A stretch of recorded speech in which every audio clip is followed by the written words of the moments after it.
Hello नमस्कार, welcome to the my channel PR bio classes. हम बात कर रहे हैं एनआईएस के सीएचटी प्रोग्राम्स के बारे में। जैसा कि आपने पिछले सेशन में देखा होगा, एनआईओएस सीसीएच का हमने कुछ वीडियोस जो है ट्यूटोरियल के तौर पे आपके लिए लाया है। ये भी वीडियो सीएचडी के लिए है और कंटिन्यू हम आपके लिए एनआईएस सीसीएच और सीएचडी के प्रोग्राम्स के लिए लाते रहेंगे, जो कमिंग एग्जामिनेशन में आपको काफ़ी हेल्पफुल होंगे। और इसी को ध्यान में रखते हुए आज का सेशन है what is materia medica and how to read materia medica. ये जो आज का क्वेश्चन है, इसका हम लोग इस वीडियो में आंसर प्राप्त करेंगे। तो व्हाट इज मेटेरिया मेडिका? तो materia medica is a store house of different types of medicine which are prescribed by the doctors to the patients. तो ये materia medica is collection of medicine which are used in the homeopathic practice. तो ये homeopathic materia medica है। And how to read this book? तो this simply if you open the books and write the characters and symptoms of any particular medicine. तो ये चीज़ें आपको कैसे करनी है, क्या करनी है, आज इस वीडियो में हम 2-3 एग्जाम्पल्स के दृष्टिकोण से देखेंगे कि आप किस तरह से मेडिसिन को रीड करते हैं। तो आपके लिए वो काफ़ी फायदेमंद साबित होगी और अप्लाई कर पाएंगे अपने पेशेंट्स के ऊपर, ताकि आप जो है ज़्यादा चीज़ों को ज़्यादा कम ये कैरेक्टर्स को अपने आइडियाज़ में ला पाएँ और आप अच्छे मेडिसिन का चूज कर पाएँ। चलिए स्टार्ट करते हैं। सबसे पहले हम बात करेंगे मेटेरिया मेडिका किसी भी पब्लिकेशंस के आप मार्केट से परचेज कर सकते हैं। एनओएस के सीसीएच सीएचडी प्रोग्राम्स में जो बुक्स आपको मिलते हैं, introduction to homeopathic dispensing and introduction to homeopathy, उसमें मेडिसिन के ज़्यादा कैरेक्टर्स और सिम्टम्स को नहीं बताया गया, बिकॉज कि वो 1 ईयर के प्रोग्राम्स हैं। लेकिन मैं चाहता हूँ कि ये 1 ईयर के प्रोग्राम्स को और भी ज़्यादा इलाबोरेट करके हम अपने चैनल पर बताएं, ताकि आप होम्योपैथी के क्षेत्र में बेहतर कर पाएँ। तो हम जो है इसमें होम्योपैथिक मैथमेटिका मेरे हाथ में जो है वो विलियम बॉरिक महोदय के हैं, जो काफ़ी रिनाउंड पर्सन हैं होम्योपैथी के। और निश्चित तौर पे आपके लिए भी ये काफ़ी फ़ायदेमंद साबित होगी, बिकॉज कि हमारे पास ज़्यादा से ज़्यादा जो व्यूवर्स हैं वो हिंदी मीडियम के हैं, इसलिए हमने इसे हिंदी में बताना ज़्यादा सहूलियत समझा है। लेकिन इंग्लिश में भी अगर आप होंगे तो भी आपको दिक्कत नहीं होगी, क्योंकि हम बाइलिंगुअल यहाँ पे चर्चा करेंगे। तो इसमें क्या है कि थोड़ा सा मैं डिस्कस कर दूं कि किसी भी होम्योपैथिक मेटेरिया मेडिका में जैसे ही आप उसको ओपेयर करते हैं, तो एक तरफ कंटेंट्स में आप देखेंगे कि उसमें मेडिसिन के नेम रहते हैं, फिर उसके बारे में जो पेज कितने पेज में है वो देना है। एंड आप देखेंगे कि ए से लेकर जो जेड तक जो मेडिसिन या वाई तक जो भी चलते हैं, वो मेडिसिन आप वहाँ पे उस मेडिसिन के कैरेक्टर्स, उसके सिम्टम्स के बारे में आप पढ़ पाएंगे। तो आज के इस सेशन में हम देखते हैं कि क्या वो इम्पोर्टेंट चीज़ें हैं जो आपको मदद करेंगे कि कैसे इसमें मेटेरिया मेडिका को पढ़ना है। चलिए आज हम देखते हैं यहाँ पे होम्योपैथिक मेटेरिया मेडिका का फर्स्ट जो ट्यूटोरियल है वह क्या है कि हम ए से स्टार्ट किए हैं। एबीज कैनाडेनिस, पाइनस कैनेडेनिसिस, होमलॉक एस्प्रोस, ये कुछ मेडिसिन ऐसे हैं हमने डिस्कस किया है। जो हमारे स्टूडेंट्स हैं होम्योपैथी के, उनके पास ये डिस्कशन हुआ है कि मेडिसिन जो है हम लोग जो sources of medicine in the homeopathic में भी plant based, animal based and कुछ चीज़ें जो हैं जो डायरेक्ट डिजीज़ से हम निकालते हैं। डिजीज़ के जो उसमें जो प्रॉपर्टीज़ हैं, उसमें जो हानिकारक इफेक्ट्स हैं, उसको हम लोग दूर करते हैं और वो चीज़ों से वहाँ से हम पैथोजेनिक चीज़ों से हम ड्राइव करते हैं, एक्सट्रैक्ट करते हैं। तो बहुत सारे सोर्सेस हैं होम्योपैथिक मेडिसिन के, मिनरल सोर्सेस हैं, प्लांट, एनिमल और इसके अलावा डिजीज भी सोर्सेस हैं। तो हमको ये चीज़ें देखना है। लेकिन मेटेरिया मेडिका में जो हम चर्चा जो करेंगे वो हम प्लांट सोर्स या एनिमल सोर्स पे, इन चीज़ों पे चर्चा ना करके हम इसको पढ़ना कैसे है, ज़्यादा से ज़्यादा आप एब्जॉर्ब कैसे कर पाएंगे, अंडरस्टैंडिंग कैसे कर पाएंगे, इस पर हम चर्चा करेंगे। तो ये हिंदी में हम बात करेंगे। तो ये कह रहा है कि पहला लाइन है कि एबीज कैनेडेंसिस से सेलेस्मिक झिल्लियाँ प्रभावित होती है। तो ये सेलेस्मिक झिल्लियाँ क्या होती है कि हमारे बॉडी के जितने भी मेम्ब्रेन्स हैं, सेल मेम्ब्रेन हैं, कोई भी ऑर्गेन्स के जो चाहे वो स्किन हो, चाहे वो लीवर, किडनी, छोटी आंत, बड़ी आंत, गॉल ब्लैडर, हार्ट, लंग्स, ये सारे चीज़ों की जो आउटर लेयर है हमारे स्किन के, वो टिश्यूज के, सेल्स के, तो वो ज़्यादा प्रभावित होती है। इसमें आमाशय संबंधी लक्षण स्पष्ट रूप से पाए जाते हैं।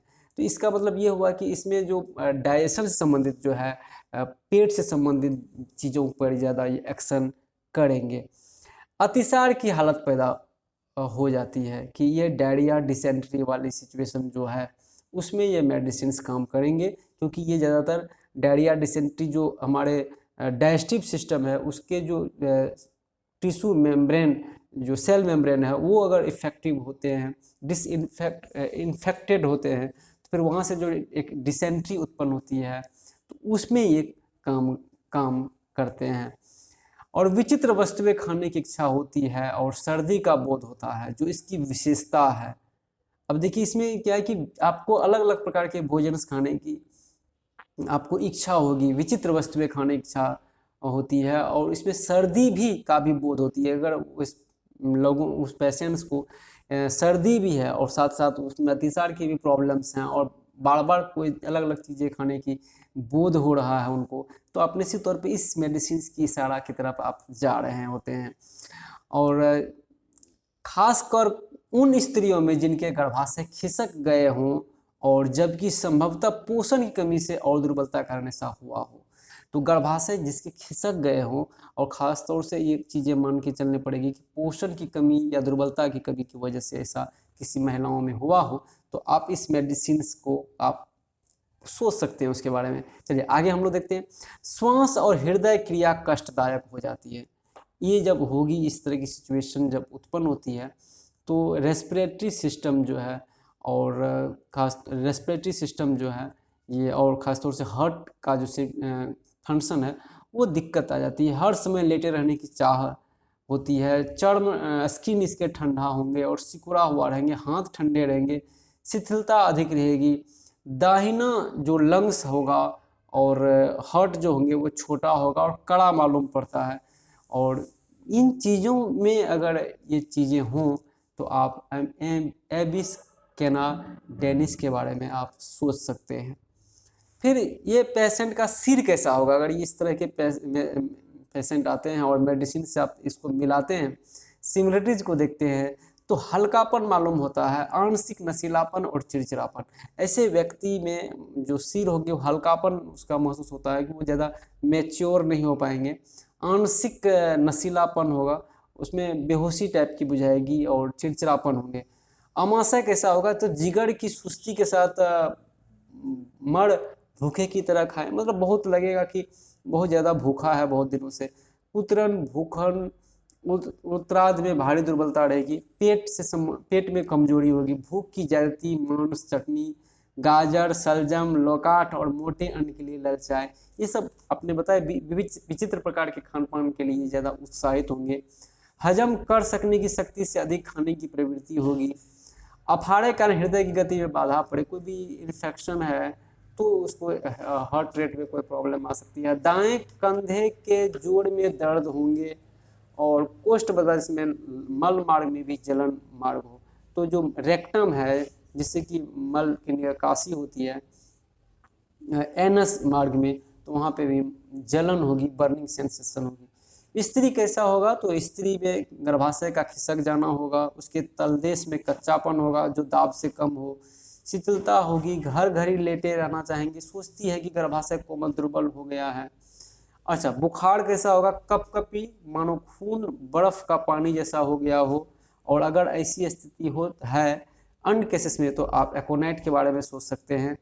शीत पीठ में नीचे उतरे, मतलब ठंडापन जो है उसके पीठ के निचले हिस्से में जाए। कंधों के बीच में ठंडे पानी का संवेदन हो, तो आप अगर ऐसा हो कंधों के बीच में ठंडे पानी का संवेदन अगर अन्य सिम्टम्स के साथ आए तो आप जो है वहाँ पे दूसरे मेडिसिन का भी चयन कर सकते हैं। चर्म जो यानी स्किन है वो सॉफ्ट हो और चिपचिपी हो और रात में पसीना आता हो, तो आप इस मेडिसिन को आप सिलेक्ट कर सकते हैं।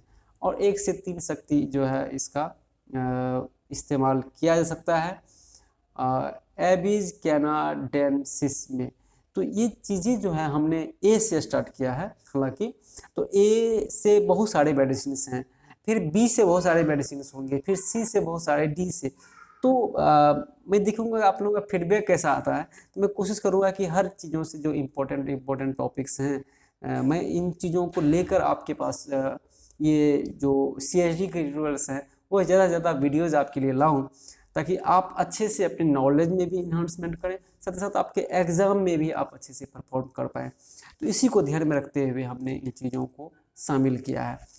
और इसमें क्या है कि होम्योपैथिक में मैटेरिया मेडिका को बहुत ही बारीकी से रीड करना पड़ता है, क्योंकि हर एक सिम्टम्स 3-4 चीज़ें, आप 10 चीज़ें पढ़ेंगे, 9 चीज़ें एक पेशेंट्स में कॉमन आ जाएगी, बाकी एक चीज़ें जो है वो टच नहीं करेंगे, वो मिलेगा नहीं, वो किसी खास मेडिसिन में मिलेगा। तो आप वो खास मेडिसिन को भी चेंज कर सकते हैं और ये मेडिसिन को भी चेंज करेंगे। तो मेडिसिन का कैसे सिलेक्शन किया जाए ये भी मैं अगले वीडियोज में लाऊंगा। लेकिन मैं ये दिखाना चाहूँगा कि आपका ये इस वीडियो के प्रति कैसा रिस्पॉन्स है, कैसा फीडबैक है। अच्छा हाँ, अगर वीडियो पसंद आए तो ज़रूर लाइक करें, अपने फ्रेंड्स को शेयर करें, पहली बार आए हैं चैनल को तो सब्सक्राइब करें, क्योंकि हम यहाँ पे आपके लिए NOS और इग्नू के संबंधित बहुत सारे कोर्सेज के लिए ट्यूटोरियल लाते हैं, उसकी इन्फॉर्मेशन लाते हैं, आपको जॉब के लायक बनाते हैं, स्किल डेवलपमेंट से संबंधित बहुत सारी बातें करते हैं हम आपके लिए। निश्चित तौर पर यह चैनल आप सभी के लिए लाभदायक है। Thanks for watching this video. Thank you so much.